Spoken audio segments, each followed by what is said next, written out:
Hello అండి, అందరికీ నమస్కారం. ఈరోజు మనం విఎల్వి భారతి గారు రచించిన మాతృదేవోభవ అనే ఓ చక్కటి కథను విందాం. ఇక కథలోకి వెళ్దాం. ఆఫీస్లోకి అడుగు పెట్టగానే ఆ వార్త నా చెవికి క్షణంలో చేరింది.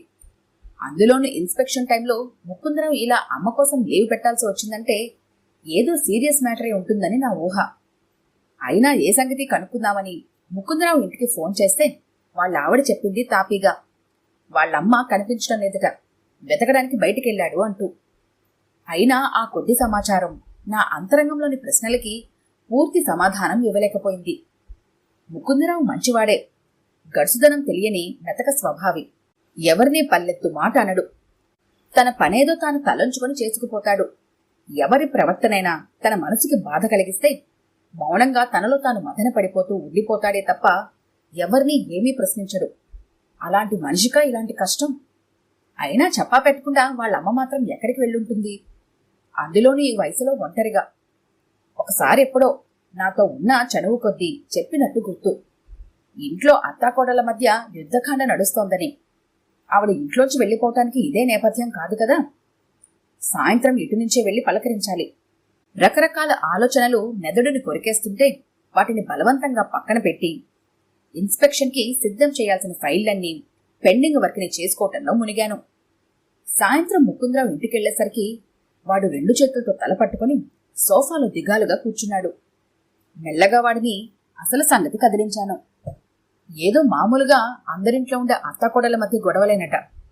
తన అతి మంచితనమే భార్య మాటకి ఎదురు చెప్పనీయకుండా చేస్తోందని, ఆమె తన తల్లిని చీటికి మాటికి సాధిస్తున్నా ఆమెను మందలించలేని తన అసక్తతని, ఇద్దరికీ సర్ది చెప్పలేక తన మానసికంగా నలిగిపోతున్న పరిస్థితిని వివరించాడు.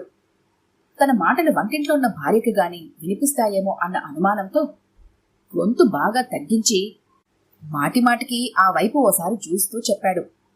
నిన్న రాత్రి కూడా అవి ఎప్పట్లా మామూలు గొడవలే అనుకున్నాను. కాని అంత పౌరుషంగా, అంత చీకట్లో అందరూ నిద్రపోయాక ఇలా ఇల్లు విడిచి బయటికి వెళ్ళిపోతుందని. ఆపై మాట్లాడలేక గుడ్ల నీరు నింపుకున్నాడు. నేను వాడికి కాస్త ధైర్యం చెప్పి బయటికి బయలుదేరదీశాను. ఇద్దరం కలిసి తెలుసున్న వాళ్ళందరిళ్ళకి వెళ్లి వాళ్ళకి అసలు సంగతి చెప్పకుండా చూసొచ్చాం. ఆఖరి ప్రయత్నంగా పోలీస్ కంప్లైంట్ ఇవ్వక తప్పలేదు. వాడిని నా బండిపై ఇంటి దగ్గర డ్రాప్ చేస్తున్నప్పుడు వాడింట్లో కనిపించిన దృశ్యం ఎందుకో మనసుని కలిచివేసింది. వాడి భార్య ప్లేటు నిండా పకోడీలు పెట్టుకుని తింటూ టీవీలో సీరియల్ని యమ దీక్షగా చూస్తోంది, తనకేమీ పట్టనట్టుగా. ఇంటికి బయలుదేరి నన్ను నా మనసు హెచ్చరించింది, రేపో మాపో నీకు ఇదే పరిస్థితి రావచ్చేమో అంటూ. అలా ఎన్నటికీ జరగదు. మా అమ్మ నన్ను విడిచిపెట్టి ఎటూ పోలేదు. అలా అనుకున్నాక మనసుకి కొంత ధైర్యం చేకూరింది. అయినా గతంలో జరిగిన కొన్ని సంఘటనలు, నా భార్య దుడుకు స్వభావం, ఆమె నోటు దురుసు వల్ల తల్లి మనసు కష్టపెట్టుకోవడం వంటివి కళ్ల ముందు మెదిలాయి. ఓ రోజు పొద్దున్నే, ఏంటండి అక్కడ స్టవ్ మీద పాలు పెట్టి వచ్చి తీరిగ్గా అద్దం ముందు నిలబడి తమరి ముఖార విందం తిలకించుకుంటూ మురిసిపోతున్నారా? పాలు పొంగి మంట కూడా ఆరిపోయి గ్యాస్ లీక్ అవుతుందన్న స్పృహ ఏమైనా ఉందా మీకు అసలు? టాపు ఎగిరిపోయేలా అరుస్తోంది రమ్య. ఏంటమ్మా, పాలు పొంగబెట్టి ఇక్కడికొచ్చి ఏం చేస్తున్నావు? లీటర్ పాలు వృధాగా నేలపాలయ్యాయి అన్న బాధతో నేను ఎంటర్ అయిపోయాను. చప్పున తలదించుకుంది అమ్మ. అది కాదు, కంట్లో ఏదో చిన్న పురుగు పడి మంట పుడుతుంటేనే తీసుకుందామని. సంజాయిషి ఇస్తున్నట్టు మాటలు కూడదీసుకుంటున్న అమ్మను చూసి నా ఆవేశమంతా పాల పొంగపై నీటి చుక్క పడినట్టు అయింది. ఆవిడ పరిస్థితి తెలియక తొందరపడినందుకు నన్నే నేను తిట్టుకున్నాను. మరో రోజు మేమిద్దరం సాయంత్రం ఇంటికి వచ్చేసరికి కుర్చీలో తడిముద్దలా ఉన్న బట్టలు పడున్నాయి. ఇంకే, రమ్యకో కారణం దొరికింది. ఇక ఊరుకుంటుందా? అయ్యో అయ్యో, బట్టలన్నీ ఇలా తడిసి ముద్దయ్యేదాకా ఏం చేస్తున్నట్టు తమరు? బహుశా ఆ దిక్కుమాలిన టీవీ సీరియల్స్ చూడటంలో మునిగిపోయి ఉంటారు. నెత్తి నోరు కొట్టుకుని చెప్పాను, స్టార్ కనెక్షన్ పెట్టించొద్దని. మాట వింటేగా.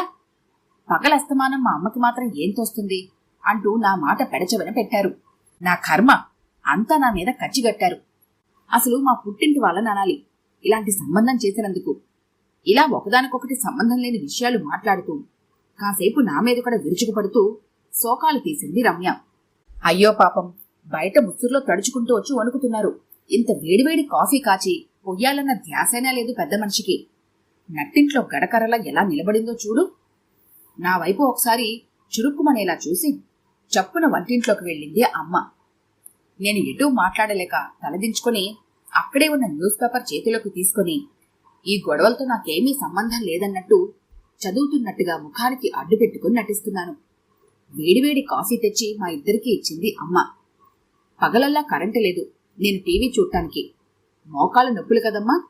మెల్లగా మట్లన్నీ ఎక్కుతూ పై డాబా మీదకి వెళ్లేసరికి వాన పెద్దదై బట్టలన్నీ తడిసిపోయాయి. బాధగా పలికింది అమ్మ గొంతు. జాలిగా ఆమెకేసి చూశాను. అత్తగారి సంజాయిషి ఆలకించిందో లేదో తెలీదు. రమ్య టీవీ చూస్తూ కాఫీ తాగడంలో నిమగ్నమైంది. నేను రమ్యకి ఏదో సర్ది చెప్పి అమ్మని సపోర్ట్ చేయాలి అనుకున్నా. ఎందుకులే, అనవసరంగా లేనిపోని రాద్ధాంతం సృష్టించి ఇల్లు ఎగిరిపోయేలా అరుస్తుంది అని ఆమె గొంతుకు జడిసి నోరు మూసుకున్నాను. అమ్మ ఏమనుకుందో తనను సపోర్ట్ చేయనందుకు. నా కేసు ఓసారి సూటిగా చూసి వెళ్ళిపోయింది. ఆ చూపులో నిరసన, నిర్లిప్తత, నా ప్రవర్తన, నా చేతగానితనం పట్ల కోటి ప్రశ్నలు సూటిగా నా గుండెని చీల్చేస్తూ. ఇలాంటివే ఎన్నో సంఘటనలు. అసలు ఎక్కడుంది లోపం? ఏ కోడలు అత్తని తన కన్నతల్లిలా ఎందుకు చూడలేదు? అందున ఈ యువతరం మరీను. గతంలో అత్తగారులే కోడలని రాచి రంపాన పెట్టేవారట. అది రివర్స్ అయి ఇప్పుడంతా కోడళ్ల పెత్తనమే. అటూ ఇటూ నచ్చ చెప్పలేక నాలాంటి వాళ్ళు, ముకుందరావు లాంటి వాళ్ళు ఇద్దరి మధ్య నలిగిపోతూ మానసికంగా కృంగిపోతూ ఉంటారు. ఇల్లు రావడంతో బ్రేకు పడింది. నా వెహికల్కే కాదు, నా ఆలోచనలకి కూడా. వేల కొద్దీ సంపాదిస్తున్నాం కానీ ఏం లాభం? కడుపు నిండా తినడానికైనా నోచుకోలేదు. చిచి, వెధవ బ్రతుకు. ఎప్పుడు ఏదో ఒకదానికి అరుస్తూనే ఉంటావెందుకు? పనేం లేదా? ఇప్పుడేం జరిగిపోయిందని? నేను పనిలేక అరుస్తున్నానా? ఇటు చూడండి. తీసుకెళ్ళినట్టే తెచ్చేశాను. కూర మొత్తం ఉప్పు కషాయం. నోట్లో ముద్ద పెట్టగానే వాంతొచ్చేలా అయిందనుకోండి. నిండుగా ఉన్న టిఫిన్ డబ్బా మూత తెరిచి నా ముందుకి తోస్తూ చెప్పింది రమ్య. నాకు వేసిన కూర బాగానే ఉందే అంటూ ఆ టిఫిన్ బాక్స్లో ఉన్న కూర కొద్దిగా రుచి చూశాను. నిజమే, ఉప్పు విషం. చూశారా? నేను చెప్తే నమ్మరు మీరు. మీ అమ్మ నా మీద కక్ష కట్టి ఇలా చేస్తోంది. నేను తినకుండా కడుపు మార్చుకొని ఏడవాలని. ముక్కు చీదేస్తూ లేని కన్నీళ్లని కొంగుతో ఒత్తుకుంది. నిజానికి నేను పొద్దున స్నానం చేసి బయటకొచ్చేటప్పుడు తన టిఫిన్ డబ్బాలో ఏదో కలుపుతుంటే చూశాను. బహుశా ఉప్పు తక్కువైతే కలుపుతుందనుకుని ఆ సంగతే నేను పట్టించుకోలేదు. రమ్య అటు తిరిగి ఉండటం వల్ల నేను చూసిన సంగతి తనకు తెలీదు. అదన్నమాట అసలు సంగతి. అత్తగారిని సాధించడానికి ఏదో వంక దొరికించుకుని ఇలా అయినదానికి కానిదానికి. రమ్య మనస్తత్వం ఇదా? ఇంత చీప్ ట్రిక్స్ ప్లే చేసేంత దిగజారిపోయిందా? ఆమెని గట్టిగా నిలదీసి మందలించనూ లేదు. అలాగని లేని తప్పు అమ్మకి అంటగట్టి భార్యని సపోర్ట్ చేయనూ లేదు. పోనీ రమ్య పోరు పడలేక అమ్మకి దూరంగా వేరు కాపురం పెడదామా అంటే, ఉన్న ఒక్కగానొక్క కొడుకుని ఇలాంటి పని చేస్తే బాగానే ఉండొచ్చు. అటు అమ్మకి ఇటు రమ్యకి మనశ్శాంతి కలిగించిన వాడినవుతాను. కానీ సమాజం నలుగురు నానా రకాలుగా సలహాలిస్తూ గడ్డి పెడుతూ మరో పక్క భార్య విధేయుడు అని వెటకారంగా చూస్తుంటే అది భరించలేను. సలహాలిచ్చే వాళ్ళకేం తెలుస్తుంది భరించేవాడి బాధ? రోజురోజుకి ఇలాంటి చిన్న చిన్న గొడవలే పెద్దవైపోతూ నాకు మనశ్శాంతి లేకుండా చేస్తున్నాయి. నాకు ముకుందరావు తల్లి గుర్తొచ్చింది. పాపం ఎంతగా నలిగిపోయి ఉంటే ఇల్లు విడిచిపెట్టి దిక్కులేని దానిలా ఒంటరిగా అర్ధరాత్రి ప్రయాణమవుతుంది. చెట్టంత కొడుకు చల్లని నీడలో వెళ్లమారాల్సిన శేష జీవితాన్ని విడిచిపెట్టి ఎక్కడుందో ఎలా ఉందో. ముకుందరావుకి ఫోన్ చేశాను. ఇంతవరకు ఆవిడ జాడ తెలియలేదన్న సమాధానం విని బాధగా నిట్టూర్చాను. చూడు రమ్య, నీకు మా అమ్మంటే ఇష్టం లేదు. ఆవిడిక్కడ ఉండటమో నీకు సుతరాము అంగీకారం కాదు. ఇంక ఎందుకు మాటలతో ఆవిడ్ని హింసిస్తూ ఆ ముసలి ప్రాణాన్ని గిలగిల్లాడేటట్టు చేస్తావు? ఇప్పటిదాకా నువ్వు భగ్గుమన్న ప్రతి సంఘటనలో తప్పు ఎవరిది ఎంత ఉందో నాకు బాగా తెలుసు.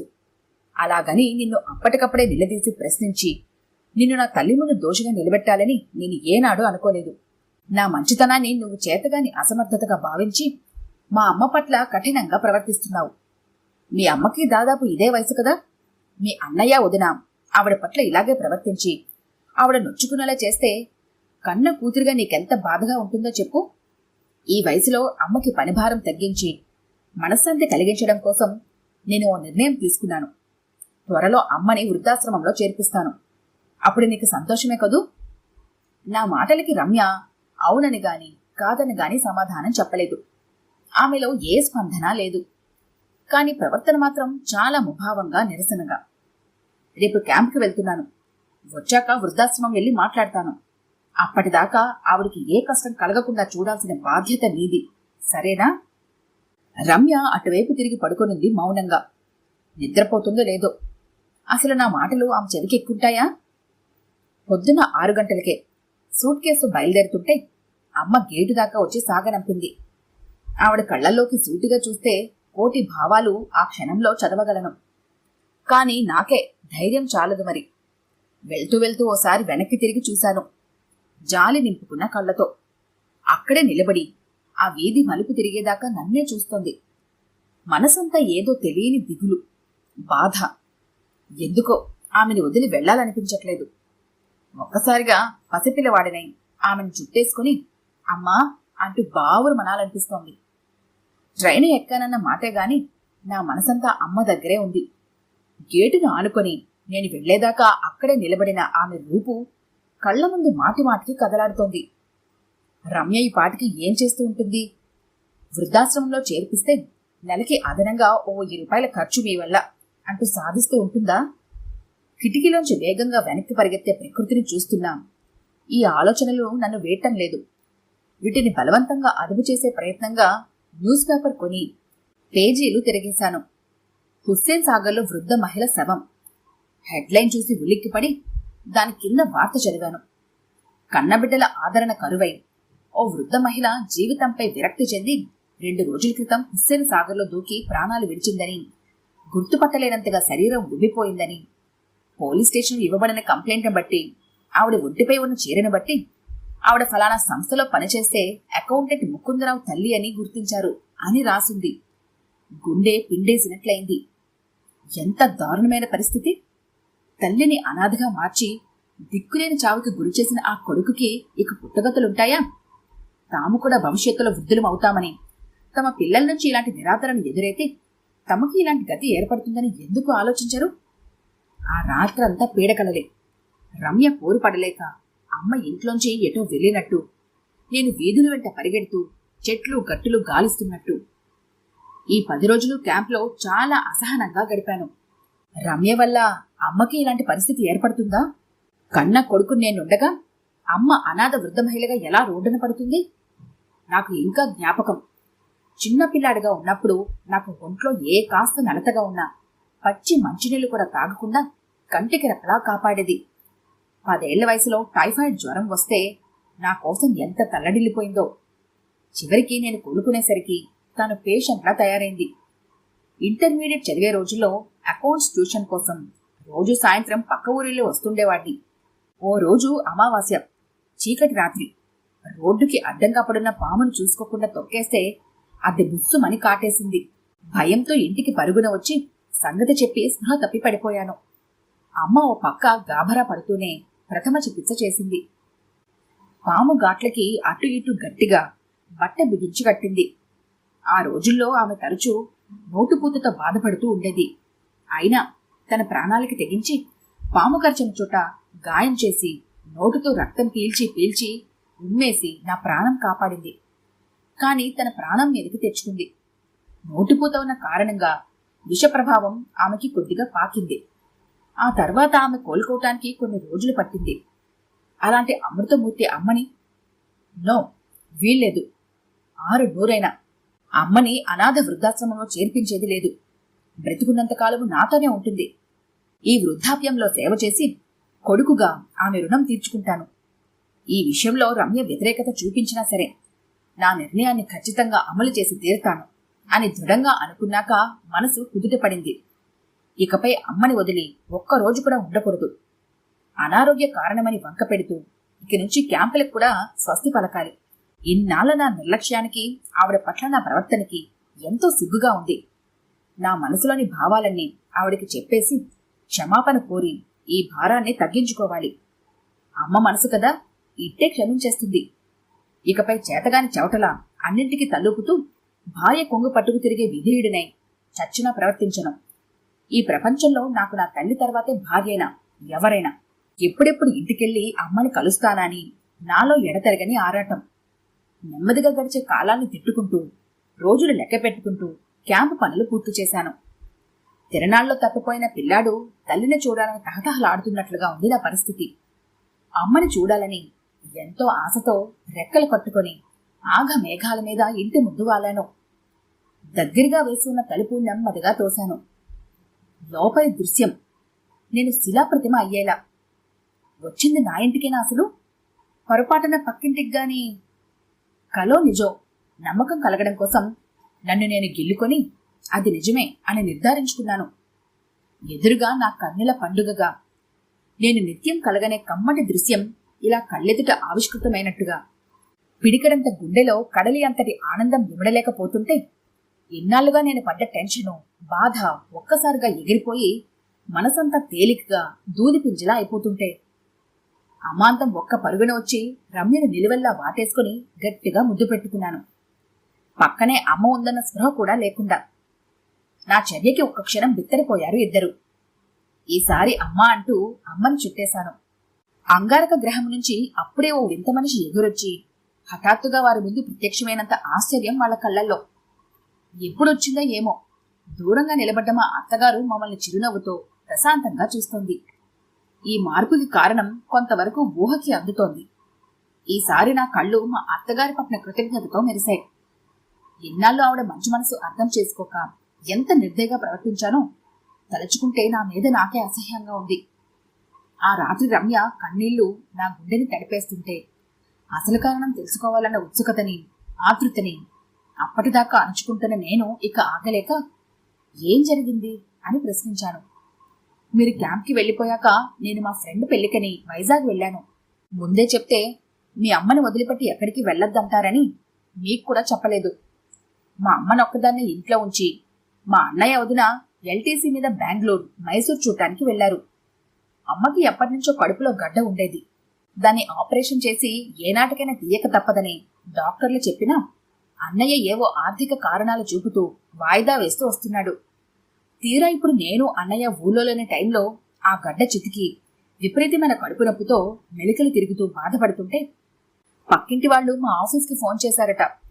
నేను లీవ్ పెట్టి వైజాగ్ వెళ్లారని తెలిసి కనీసం మీ అమ్మగారైనా ఇంట్లో ఉంటారు కదా అన్న ఆశతో ఇంటికొచ్చి మరీ అమ్మ పరిస్థితి వివరించారట. అత్తగారు వెంటనే బ్యాంక్ వెళ్లి మామగారు చనిపోతూ తన పేరున బ్యాంకులో పెట్టిన డబ్బులు డ్రా చేసుకుని మా అమ్మని తానే దగ్గరుండి హాస్పిటల్లో చేర్పించారు. చితికిపోయిన గడ్డతో పాటు గర్భసంచి కూడా అత్యవసరంగా ఆపరేషన్ చేసి తీసేయాలని, లేకపోతే శరీరం మొత్తం పాయిజన్ గా మారే ప్రమాదం ఉందని చెప్పారట. వెంటనే అత్తగారు డబ్బులు కట్టి అమ్మకి ఆపరేషన్ చేయించేశారు. అమ్మకి హాస్పిటల్లో దగ్గరుండి అన్నీ చూసుకుంటూ చంటి పిల్లలా కాపాడారు. లేకపోతే పరిస్థితి ఎంత దారుణంగా ఉండేదో. నేను ఇంటికి వచ్చేసరికి అమ్మని మళ్ళీ ఈ కళ్ళతో చూసి ఉండేదాన్ని కాదు. నా అదృష్టం కొద్దీ దేవత లాంటి అత్తగారు దొరికారు. మా అమ్మకి పూర్వజన్మ ప్రసాదించిన ఆవిడ నాకు అత్తగారు కాదు, అమ్మ. ఆవిడ రుణం ఈ జన్మలో తీర్చుకోలేను. కొంగుతో కళ్ళొత్తుకుంటున్న రమ్య వంక ఆనందాశ్చర్యాలతో చూశాను. పాపం, ఆవిడ పొద్దున బాత్రూంలో జారిపడితే మోచితి దగ్గర దెబ్బ తగిలి బాగా వాచిందండి. అందుకే చెయ్యి పైకెత్తి తల దువ్వుకోలేకపోతుంటే నేనే అత్తగారికి తల దువ్వి జడవేస్తుంటే అప్పుడే మీరు క్యాంపు నుంచి రావటం జరిగింది. అమ్మ కోసం ఏ వృద్ధాశ్రమాన్ని మాట్లాడే అవసరం లేదు. నేనెంత అదృష్టవంతురాలనో కదా. ఇప్పుడు నాకు 2 అమ్మలు. జరిగింది మొత్తం చెప్పేసి నా మెడవంపులో మొహం దాచుకొని స్వాంతన పొందుతుంటే నేను ఓదార్పుగా ఆమె వెన్ను నిమురుతూ కొన్ని క్షణాలు మౌనంగా ఉండిపోయాను. తర్వాత తేరుకొని అమ్మగదిలోకి వెళ్లి అమ్మ ఒడిలో తలపెట్టుకుని పడుకున్నాను. అమ్మని ఆశ్రమంలో చేర్పిద్దామనుకున్న సంగతి, క్యాంప్లో ఆమెను వదిలి ఉండలేక నేను పడ్డ మానసిక సంఘర్షణ అంతా పూసగుచ్చుతూ అరచేతుల్లో మొహం దాచుకొని, అమ్మా నన్ను క్షమిస్తావు కదూ అంటూ చిన్న పిల్లవాడిలా ఏడ్చేశాను. అమ్మ చిరునవ్వు నవ్వింది. అయినా ఆమె కళ్లల్లో నీళ్లు చిప్పిల్లాయి. ఆమె అమృతహస్తం నా తలని లాలనగా నిమురుతోంది. ఆ నవ్వు నిన్ను క్షమించటమేమిట్రా కన్నా అన్న భావానికి సంకేతమవ్వగా నా శిరస్సును అభిషేకిస్తున్న ఆమె అశ్రుకణాలు అక్షింతలై నన్ను దీవించాయి. ఈ కథ కనుక మీకు నచ్చినట్లయితే లైక్ చేయండి, షేర్ చేయండి. మరిన్ని ఇంట్రెస్టింగ్ కథల కోసం మా ఛానల్ని తప్పకుండా సబ్స్క్రైబ్ చేసుకోండి.